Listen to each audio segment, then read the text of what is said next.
Hello. What you getting too close for? I was like, oh, fuck. It's your boy, he's back with a brand new video. And this week, I am thinking, let's do a little story time, because that's a cringy thing you do on YouTube. And also, I had a sick weekend. To get into this story time, I will need to change. So, we went to Wembley and we won. For all those that don't know, I am a huge Watford fan, and at the weekend, we were in the semi-final of the FA Cup, and we won. If you haven't seen the highlights, damn, go watch them. I will honestly leave a link to the BBC highlights in the description, because what a game and what scenes. A bit of background. If you haven't seen this badge before, it's because they're not a big club. We're not a tiny club, like we're in the Premier League. We have been for like 3-4 seasons now. Last time we got to this position, to the semi-final, was only 3 years ago. In our first season in the Premier League. And I was there, and we went, and we played Palace, and we lost. It was very sad. GG, like, sad. But why Wembley is so big is because we have never won at Wembley. In the last time we got to a final like this, what was in 1984. 1984 was the last time Watford got to an FA final, and it's happening in my lifetime. There was a chance this would never happen again for us, and it has already happened, and I'm at the ripe old age of 20, and I'm going to Wembley again. Let me give you a bit of background of our team. The team is beautiful. We've got a captain called Troy Deeney who's been to prison during his time at Watford, but we let him back because we're such a friendly club, and he's reformed. He still doesn't act like a thug. He definitely isn't a thug. I love you, Troy. Aurelio Gomez in goal. The man, the myth, the legend. He's a beautiful man. I believe he's retiring at the end of the season to become a pastor. He's a man of God, and God do I love him. What a segment that is. Jesus. Aurelio, the smile he had on his face, because it's looking like his last game for Watford, where he has been for so many years, when everyone wasn't willing to leave a punt on him, and we were like, we'll have that. His last game for Watford will be at Wembley in the cup final. And our first team keeper, the number one, Ben Foster, has said, I refuse to play. Aurelio deserves this moment, and Foster's damn right, he does deserve this moment. Come on! God, it gets me so excited just thinking about it. It happened, the game happened on Sunday. Saturday was City versus Brighton, and City won. So we're playing Manchester City in the final. Sunday was Watford versus Wolves. Let's get into the game.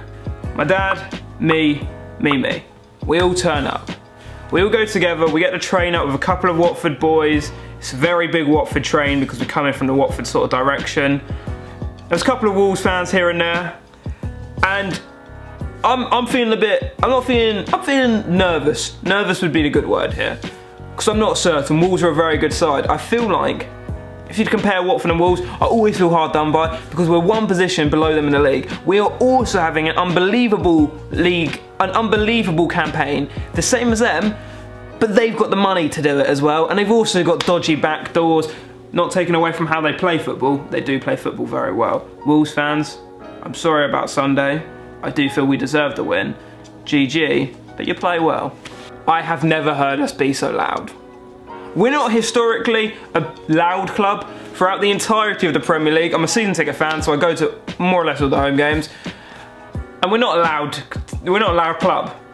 And there's nothing wrong with that, because we watch football and we respect it. We know good football, kind of. But oh my God, at Wembley, we were so loud. We looked nutty. We had yellow flags, black flags, and red flags. All these colours here were in the flags, all of them.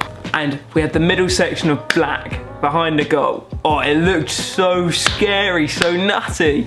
Damn. For Wolves fans looking at that, that must have been so intimidated, surely. We was just this Watford wall, and it was sick. And we kept singing and singing and singing. So we kick off. The game's looking pretty either way. Andre Gray, one of our strikers, has 2 chances that he should be putting away. Andre, come on, mate, you should be putting them away.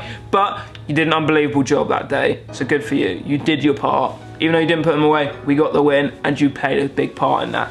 But Wolves, are looking dangerous on the counter. Possibly could be argued that they looked more dangerous than us. It gets to set pieces. People that don't understand set pieces, it's a free kick, penalty, corner. Don't know if you count a penalty as a set piece. I guess you do. The ball is still, and you take the ball from there. Basically, they get a set piece. We're quite a defensively sound team, so I'm not worried. I'm not. They play it short, they get a different angle in, it goes to the far post, and he's just got an open net to head it in, and my heart crumbled. It sunk. I couldn't believe it. But 1-0 down, you think, we're playing well. Honestly, these Andre Gray chances, it gives you hope. You're thinking, yeah, we got a chance. So we keep going. Half time happens. Second half comes. They score again. And it's another set piece. But giving credit where credit's due, the player chests it down like that. And before the ball hits the ground, he's already volleyed it past the keeper. Now, I don't think Gomez can ever save that. Very good goal. However, here we go. If you haven't seen the highlights, go check it out, because what happens is the player that scores runs behind the goal, picks up a Mexican wrestling mask because he's from Mexico, he's got the Wolves pattern all on, and puts it on. Now, I bet in his head he's thinking 2-0 down. I've just scored possibly the confirmation of us going to the final. And he puts his little mask on, and the Wolves fan love it. And if you haven't seen the Wolves fan that like puts the mask on and imitates it, he goes like this, he goes.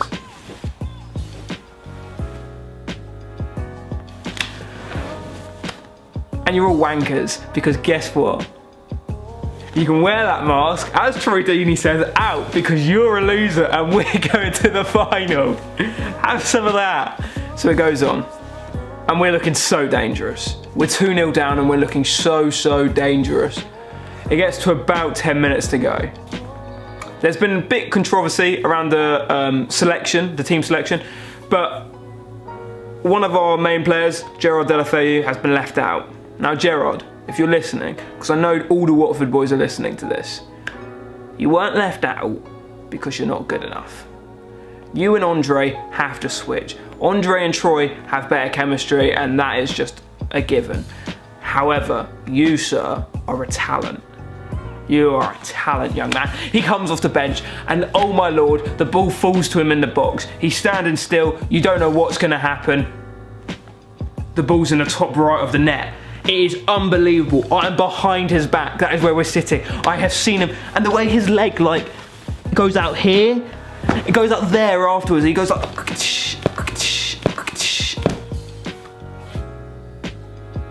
Honestly, the best goal I've seen live. Troy Deeney gets a penalty in the last minute of the game. It is humongous.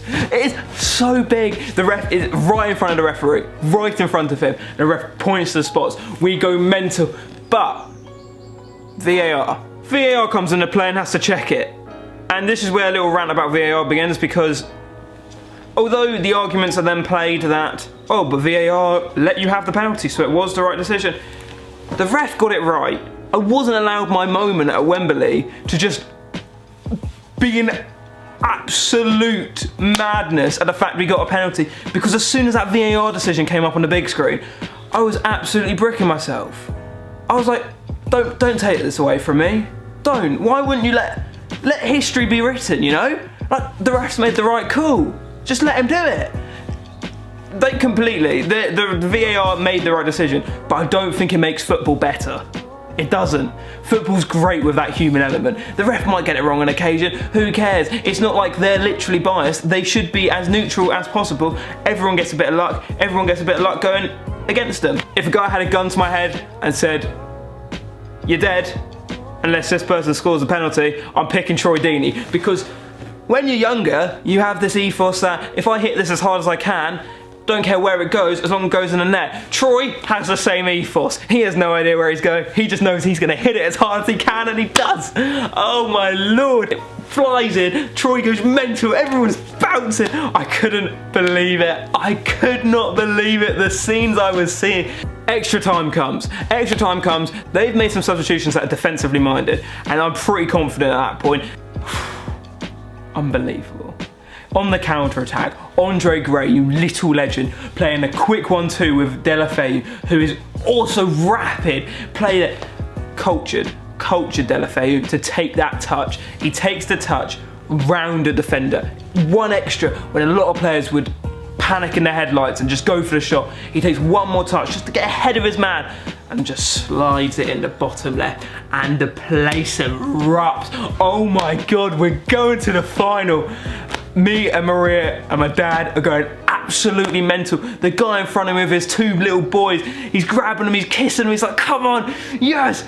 The old lady next to me, we are stood up, we are linking arms, we were jumping. This old lady is literally jumping with me and we were going absolutely berserk.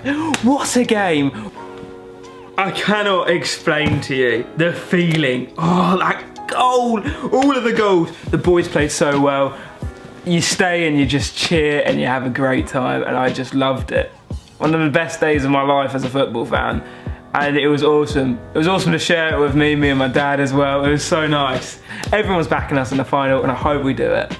I beg to the Lord above that we do it. That was my trip to Wembley. Thank you, Watford. Thank you. If you enjoyed the story time, let me know. Leave a comment. Like, I do other stuff in my life as well that you want to see.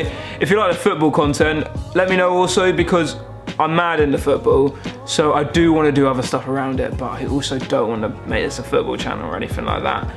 But I'm thinking further down the line, maybe do a podcast, football podcast. I got some cool ideas for it. I love talking about it. You might like talking to me about it, who knows. Uni finished, basically. I got one exam that I'll have to prepare for, but I can put more time and effort into this, so that's my plan. Let's get this done. Let's get something going here. Let's get some cool content out, blah blah blah. You know, if you haven't seen the highlights, please check it out because they're sick. Come on Watford, come on you Orange, come on!